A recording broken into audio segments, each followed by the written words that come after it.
We are live on both YouTube and on TikTok. I would like to know, oh, look at that. What's going on? How many people would like to see live on other social media platforms as well? I'm working on that. So hopefully we can be live on YouTube and Facebook, and we're going to do them all at the same time. That would just be so exciting. So welcome, everybody. Today I'm going to start out by talking about my book because I'm so excited. It's almost here. My new book, In Dreams the Soul Cries, A River of Tears, is, I'm going to say it several times so you guys all get to hear it, is going to be available July 7th. So make sure you stay tuned, look for it.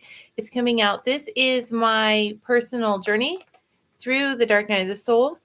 In a review recently, I was told that you should list it under horror. And I was like, yeah, it's my own journey. I made it through it. And the answer was yes, but your readers need to know what they are getting. So In Dreams the Soul Cries, A River of Tears will be available on July 7th. It is available for pre-order now if you go to my bio, and you can see it in there. So have you ever wanted to write? That is an interesting topic. I always wanted to write my whole life, and I had no idea what this would lead to. And I'm so excited about all of it. Sometimes I'm just exhausted and sometimes I'm tired, but you've got to keep going. That's what life is about. And it's beautiful. So welcome to this beautiful journey of mine. I'm very excited about it. So In Dreams the Soul Cries, A River of Tears. The other thing is that right now available on Kindle is the prelude to this book, which is In Dreams the Soul Cries, Seeds of Tears. And it is more my younger stories, my younger journey through nightmares and life, and learning to heal the past as I reach forward to the future. So it's a beautiful concept. If you ever wanted to go on that journey of self-healing, know that it comes at a terrible cost, and it comes at an amazing, amazing gift. So here we have it, In Dreams the Soul Cries, A River of Tears, Seeds of Darkness. I'm so excited about that. So the next thing I'd like to talk about is my beautiful bookmark here. Do you see this? It's a feather, just like my feathers, and feathers everywhere. Feathers everywhere. It's a thing for me and my daughters are feathers. So feathers here, it's a feather here, and then a solar system because the universe, we are the universe, and the universe is us, and we're all intertwined. And it's a beautiful concept when we realize how connected we are to everybody. And so I'm going to be selling these here soon as well. Stay tuned. Look for more information coming on my page for my TikTok shop, not TikTok shop, my book shop. It'll be connected to, I don't know, I still think about having the TikTok shop, but I don't have that. So it'll be connected to my profile and my website. You can go onto my profile now. You can see my website, and my newsletters are on there. So much going on. I'm going to have live interviews coming up here soon. I'm very excited about it. Hi, Bubba. How are you? It's good to see you. It's very good to see you. So, do you see my book? Do you see my book? Hi, Jeff. How are you? I'm so excited. So there it is. Are you going to buy it? You got to tell me you're going to buy it. So I'm going to read for you guys from it for just a little bit. One chapter. The book's not really in chapters. The book is in sections. I'm going to tell you why. Because I didn't intend to write this book for selling. I started journaling. I started writing my dreams, and I started meditating on them as I was going through therapy. It's part of my therapy process. And as I did it, it started connecting so beautifully and healing. Like, the healing is amazing of things that you don't realize are interconnected. A thought process we may have today that means something that stifles our relationships with somebody can truly be connected all the way down to our childhood or something in our past that we don't realize, and that we really need to go and heal those little parts of ourselves all the way back down in order to stop the pattern from continuing. And so Seeds of Tears is more about me going back in time to heal those past parts. But A River of Tears is my Dark Night of the Soul journey. And I'm going to read to you one of the, hi, Indigenous, how are you? I'm going to read to you one of the dreams. And this is the dream titled The Guardian. Now, my guardian, I remember from when I was very young. There was a time when I was a little girl that I had said to, good evening, Tim. It's good to see you. I didn't see you pop in over there. Sorry. It's good to see you. When I was a little girl, I had said to my dad, I said, Dad, I want you to draw me a painting. He was an artist. He is an artist. My grandmother was an artist. My girls are an artist. Oh, before I get into that story, since I'm on art, let me just tell you why I am not an artist. Or not tell you. You don't need me to tell you. I will show you why I am not an artist. Is one of my journals that I write in. I write my poetry in here. And one day I attempted to write one of my meditative states in here, or draw. Let's see if I can find it now. I thought I tagged it, but oh, here it is. And we can have a guess. We can all have a guess of what this represents, because I attempted to draw one of my dreams here, and this is what we got. So this, just so you know, I dropped all of my cards. I write better than I draw, just so you know. At least I hope I do. It kind of looks like a lakeside of a mountain. Yeah. This is supposed to be like the darkness up in the sky from where I was coming from, and then pouring down, and to represent as above, so below. And it was the river of my soul pouring down as stars into the world.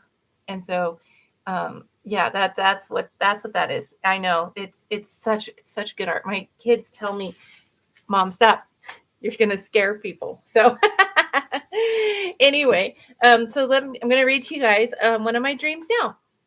So this is an excerpt from In Dreams the Soul Cries, A River of Tears, my own personal journey through darkness. Oh, and about my guardian. I didn't finish that story. I got caught up on another story. I'm so sorry.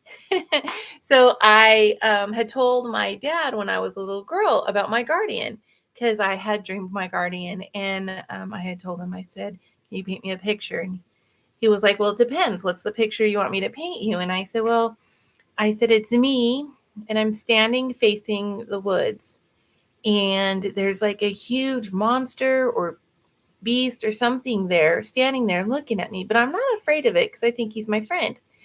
And my dad was very religious, and he rebuked it in the name of everything, and told me that was evil, and that's we don't make friends of evilness. And from there, when I talk about how things of our childhood hinder us farther in our future, right? I pushed that so far down because that's what I thought I had to do, that it wasn't until I went through the dark night of my soul's journey that I reconnected, and that my guardian started coming back to me in my dreams. And it's been a beautiful awakening and connecting with my guardian. So I'm going to read to you now The Guardian. And this is one of my dreams. He watched her as she curled up into the corner of the couch, not knowing how to go on, how to open her eyes, or even how to breathe. He was her guardian, ever watching and keeping her from harm. He stood in beautiful strength created by the endless battles he had fought. But this war inside her mind, he did not know how to protect her from. Seeing her reminded him of when she was just a baby, so innocent, and he, a young guardian, not yet knowing how to protect or guard. Fear gripped him as he pondered the mistakes he had made. It held him in its place, unable to move, not knowing what was right or wrong, or what step to take next. As she looked up at him with tears streaming down her face, he did the only thing in the moment he knew he could do. He scooped her up with his massive arms and wrapped her in his wings, breathing a fire that was mixed with pain, regret, and pure love. He built a barrier around her, around them, that was impenetrable, protecting her until she knew how to heal. And there, in the strength of his protection, she rested. So, if you would like to hear more of my journey, I can't believe I got through that part without crying. I normally cry when I get to that part. Um, I I'm very glad I didn't, because it breaks my heart when I remember that dream, and seeing myself in that position, and knowing that that's what I was living through at that time, where I just could not move. I was just, my soul, my growth, my healing, all of it was just completely stuck in the past, the wounds of the past. So I welcome you um, to buy that when it comes out, or pre-order it now. I'd appreciate it. One of the things that I talked about that I would be doing this week is I'd be starting a book of the month club, and then to have you guys read along with me if you wanted to, or I would just be doing a book review during my meetings of the book I'm currently reading. So the book that I'm doing this month is The Four Agreements. I've had this book for a while. I keep trying to read it, and I get wrapped up in my own writing and I don't read it. So I just want to tell you that as I was reading this book, I'm on the introduction and halfway through chapter 1. As I started reading it, I realized how much this book was like my book and how much they connected and were so similar. And it was just absolutely a beautiful thing. I was just completely amazed by some of the connections in it. And so far. And so I ran a review and I said, you know, what connections are there between my book and this book? And the connections that were brought up in the review are spiritual and self-help themes, personal journey, and healing. The difference between my book and this book is my book reads more like a horror story, even though it is my own personal journey. And so that is a huge difference between this book and my book. And so I welcome you to read it. I'd like to hear your thoughts on it next week.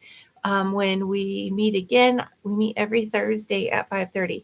So would like to do that one, meet again on that one. But one of the things when you write, I like to see how many of you guys have ever wanted to write. You know, if you've ever wanted to write and you're interested in writing, I'm just learning this process. And if you have questions on it, I'd love to answer them as much as I know how, as much as where I'm at on my journey. It's amazing. I am self-published. I'm considered an indie author because I'm self-publishing at this time. And maybe someday I will have a publishing, be published by a publishing. That's right. Thomas is actually working on his book right now, and I'm so excited. That's so amazing. And there's a lot out there that wants to wrap you in and say, oh, we'll make it easier for you for this much money. And it doesn't. So just so you know that. But I do recommend that there are writing clubs. Look for yours. I found mine on Facebook, and they have been a great help as well. They have a lot of different meetings and information, and people who've already been down that road. It's amazing. Thank you for the hugs, Ron. Thank you. So one of my favorite books that I slowly read, because this is my book to get me out of writer's block. And that is The Creative Act, The Creative Act, A Way of Being by Rick Rubin. This one here by Rick Rubin. And if I am ever in, hi Todd, if I'm ever in a position where I have writer's block, this book will get me out of it. So I'm going to read a little bit from it for you guys from here as well. And that's not it. This is one of the things we were going to talk about today is about awareness and sitting in awareness.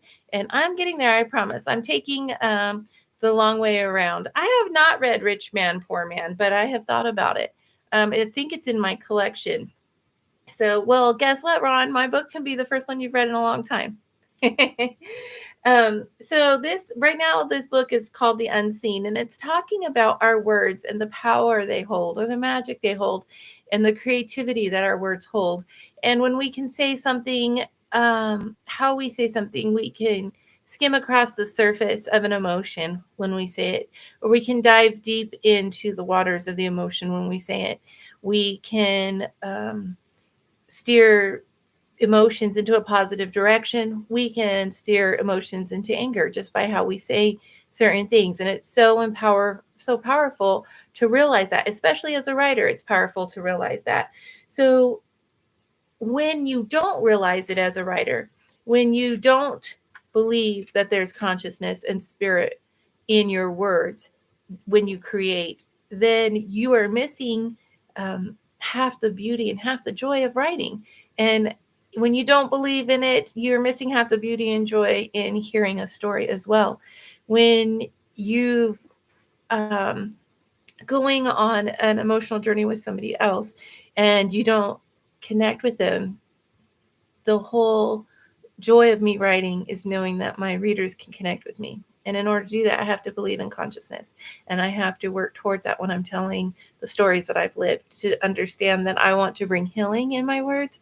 I don't want to bring anger or bitterness. My words are there for healing. And so that's just an important thing for us to remember. It's not unusual for science to catch up to art. I'm a big believer in science.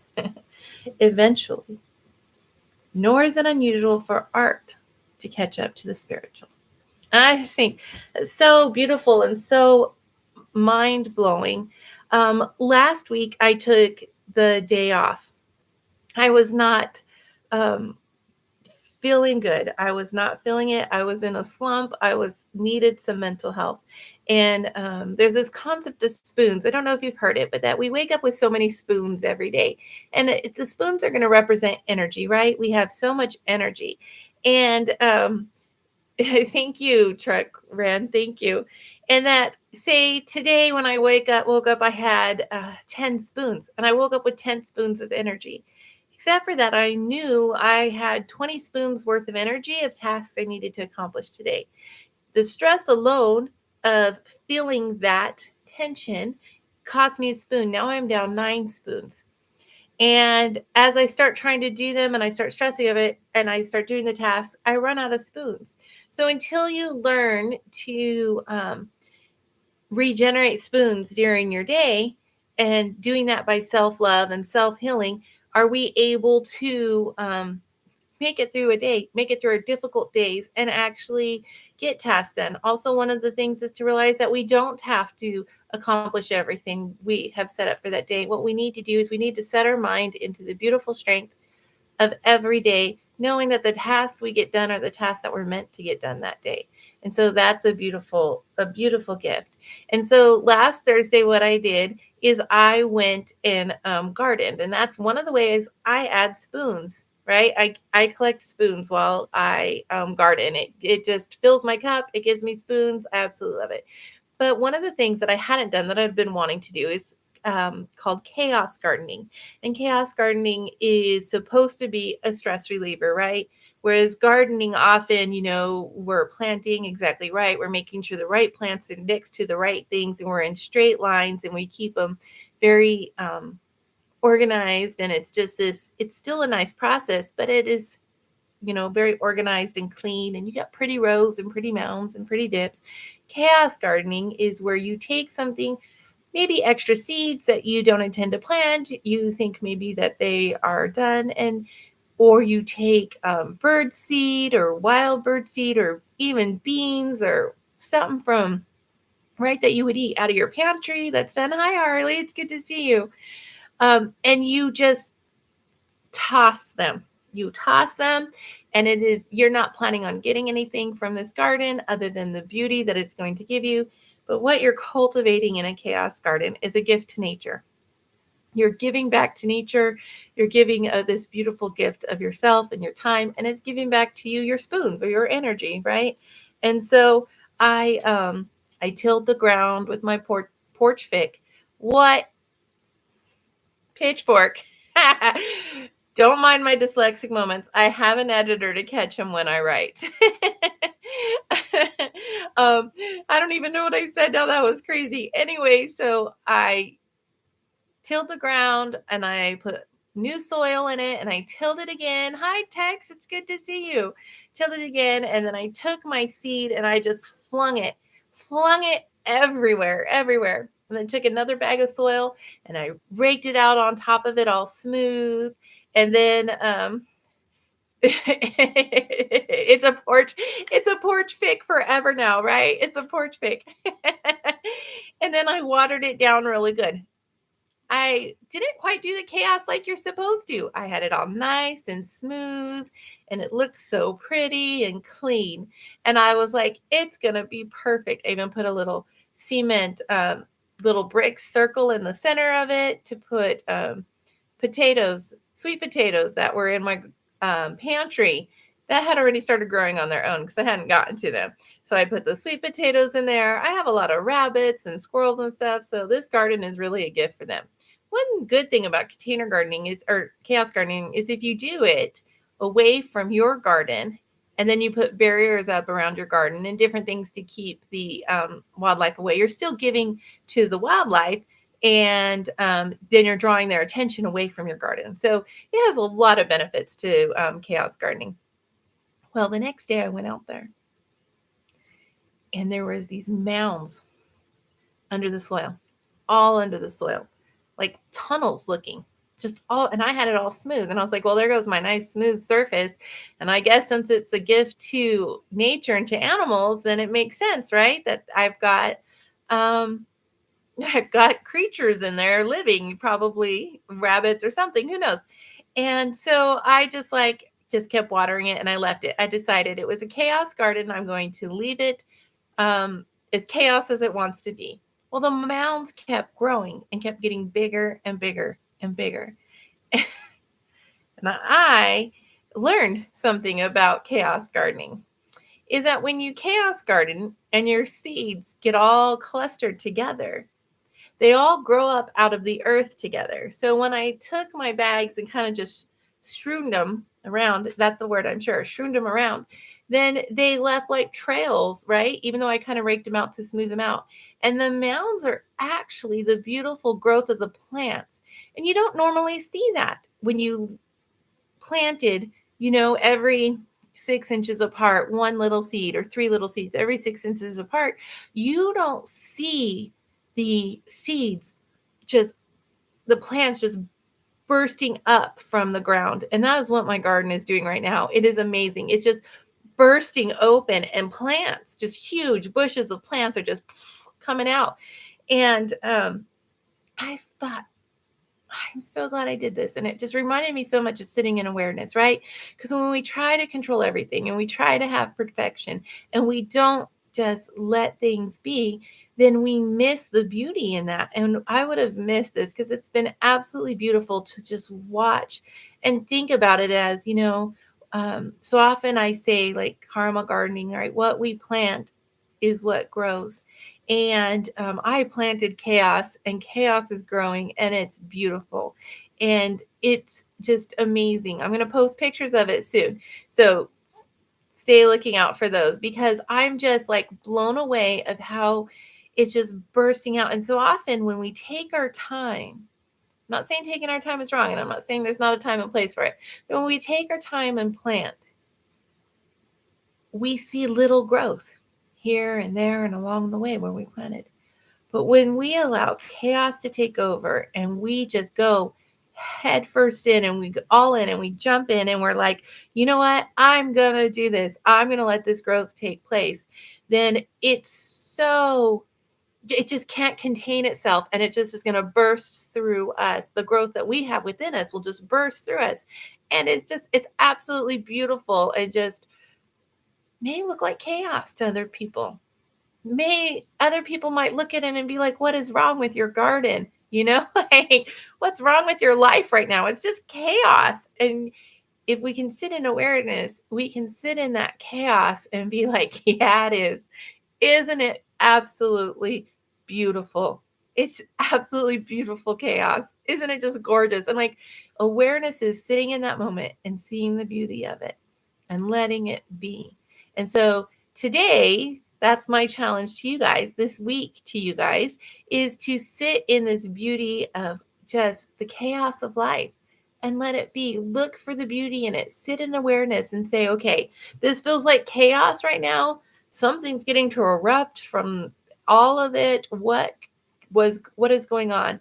And just sit back and like breathe and let it be. Let it just rupture through your life and just shine. It's going to be beautiful. I promise it'll be beautiful. You got to look for it. You have to look for it. You have to understand that it's there.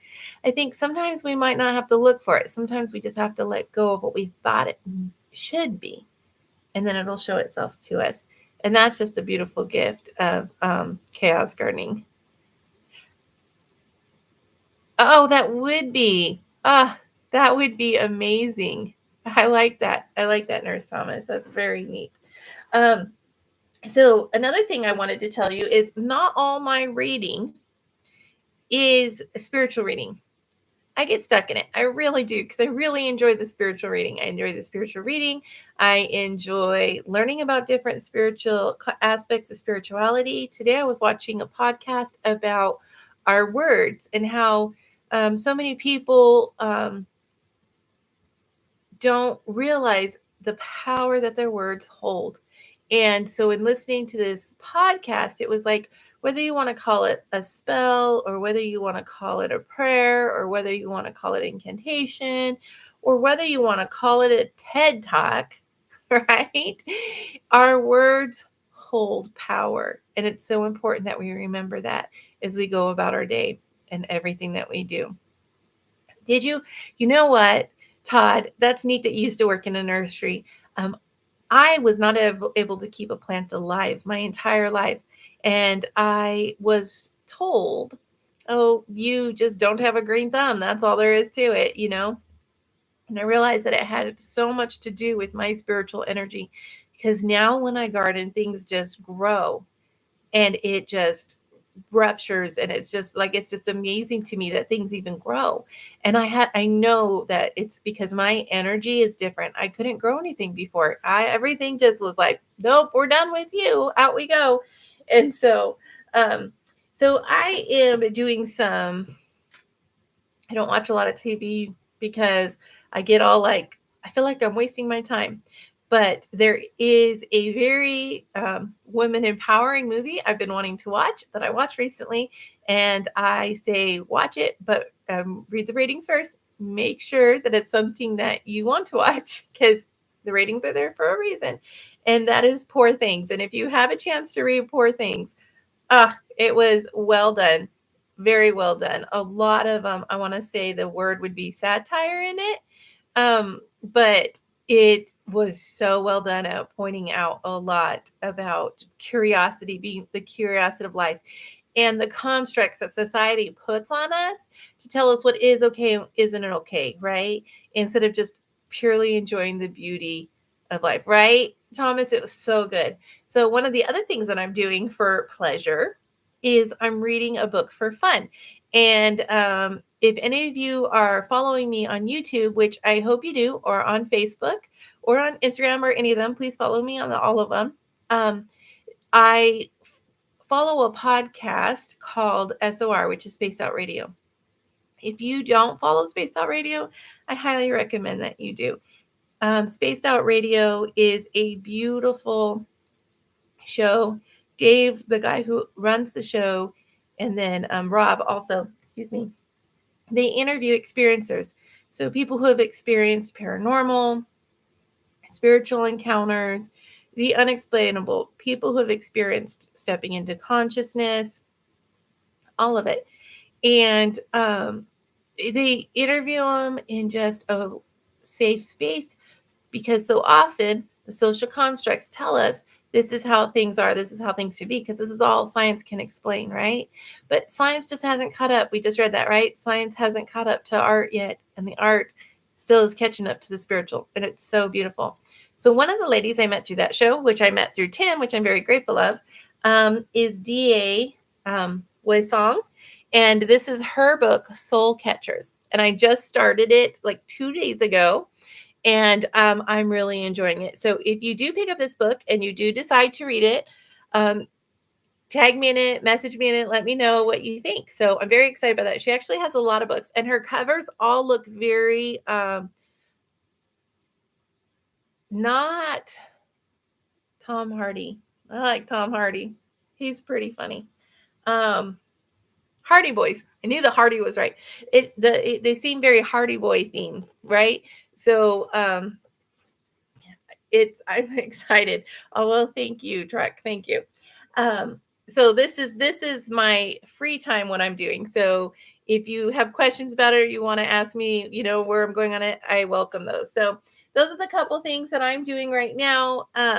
This month is very busy. This week I'm excited because I work full time, but I also go to school full time, and I have a week break. And it's Thursday. My week is almost over. My week break is almost over. But I've written like 5,000 words this week for my Seeds of Tears, my book Seeds of Tears. And Dreams of Soul Cry, Seeds of Tears, you can read right now, the prelude. You can read it right now on Kindle Villa. And you can read, I want to say the first 3 chapters are free or something like that. But if you buy tokens, it's like $1 or $2. Then you can send me likes and subscribe to my author page there. Right now you can still find me on Amazon, and you can subscribe to my author page there and see what's coming up and what's going on. You can find the link in my bio. So the link in my bio will take you to my link tree, and then all my newsletters are on there. My website is on there. All of it is on there. So very excited about that. So the things that are coming this week. So if I'm not on here enough, just send me lots of encouragement. If you're like, CJ, we haven't seen you very much, just know it's because I'm tired and I need some encouragement. Okay, so I am starting statistics of sociology on Monday. So I'm going to ask you all to use your powerful words and send me good juju, because I've taken this class twice. So math is not my math is my thing. I'm going to speak those words in power. Math is my thing, right?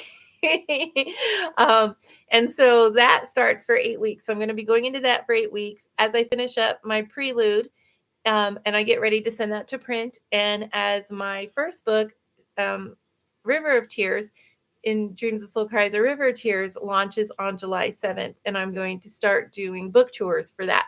Hopefully, book parties and book tours. So I'm very, very excited. The world is my oyster, right? Everything is math. I know that, Todd.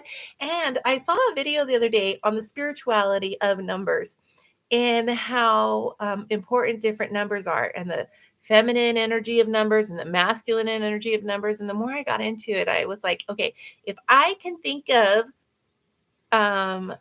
statistics of sociology as spell work, maybe like I'm writing spells, right?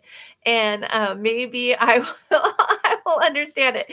So I'm going to try that mental process of thinking it as writing out a spell, right? And the different symbols for spells and the different.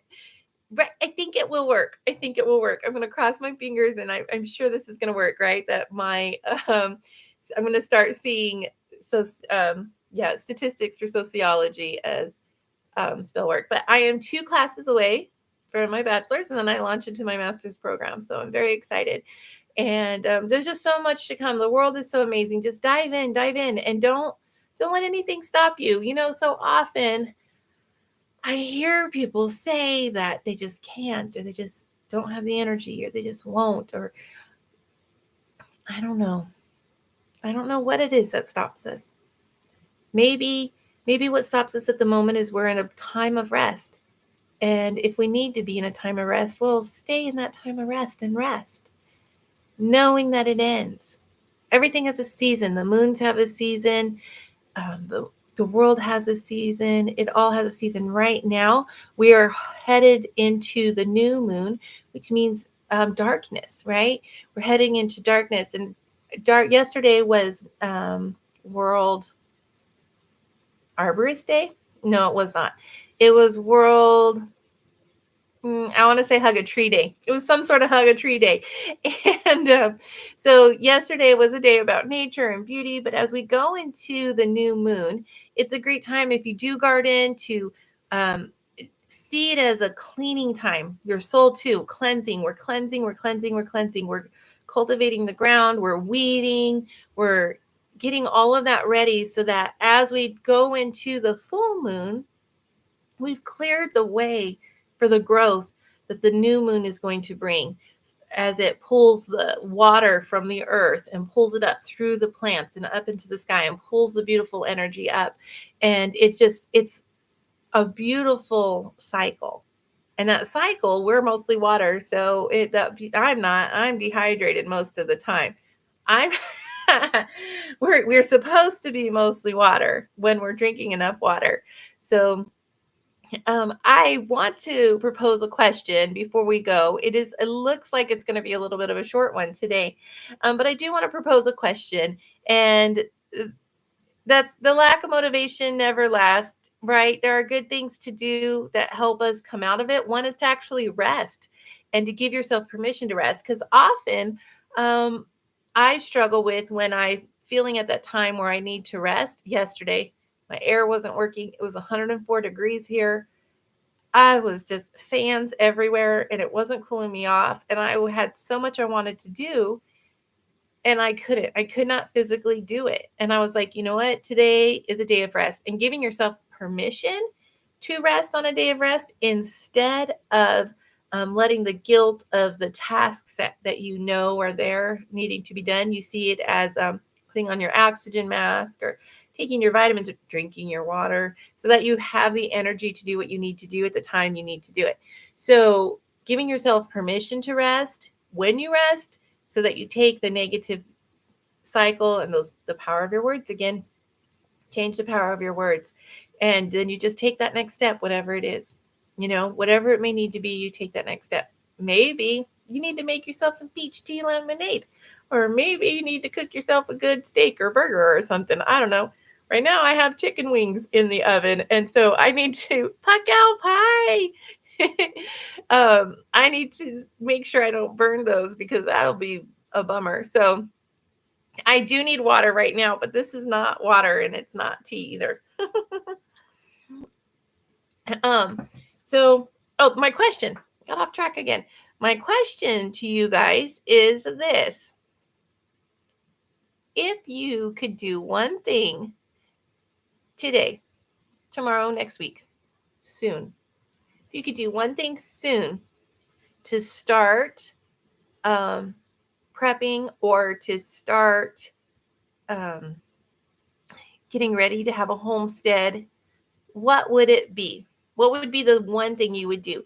Because you don't need the property, you don't need the space, you don't need all of that to start, right? You just have to start doing something like a container garden, right? Or gardening in flower pots.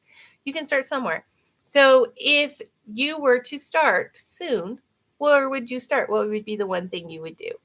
If I could have chickens, I'd have them now, but I cannot have chickens where I live. We're not allowed. So, so that's my question to you guys. That's sweet. I'm going to put a post up about it. I want you guys to look for the post and answer on the video and say, I heard this thing on TikTok and it said that in the first 50 views, you have to have 10 interactions for TikTok to move your videos to 100. And at 100, you have to have 20. And the interactions can be a comment, they can be a like, they can be a share, they can be a spread. That's not the word. Sunflowers. Oh, that's amazing. I love sunflowers. I really should. My daughter was telling me, Mom, you should throw some sunflowers in your chaos garden. I really should. Right. Yes, it is. It is hard with an injury. I deal with injuries as well, and it's so hard. I get in a bad mood when I'm hurting, and I take medicine, and then I'm less like grouchy about it because I have so many goals and so many things I'm working towards, and I have to remind myself to put some ice or ice baths. That's the other thing I was going to talk about. Do you ice bath? I'm telling you, is the best thing for pain. It really is. But it's not only the best thing for pain, it is the best thing for meditation. I have never had better meditation than when I've sat in ice baths. Ice baths are amazing. I absolutely love them. So if you ever have a chance to do an ice bath, I welcome you to try it. It is amazing. And I know everyone kind of freaks out about it. I don't know, maybe I'm a little tougher, but I found it quite amazing. So as we go into this next week, remember that you can read my prelude. You can read the chapters. You can interact on there. You can let me know you've read them. I'd love to hear what you have to say. And if I could make you cry, I would be really happy. I know that's an awful thing to say, but if somebody cries a little tear when they read what I don't want to make you cry. I just want to know that it touched your soul from a place where it came from in mine. And so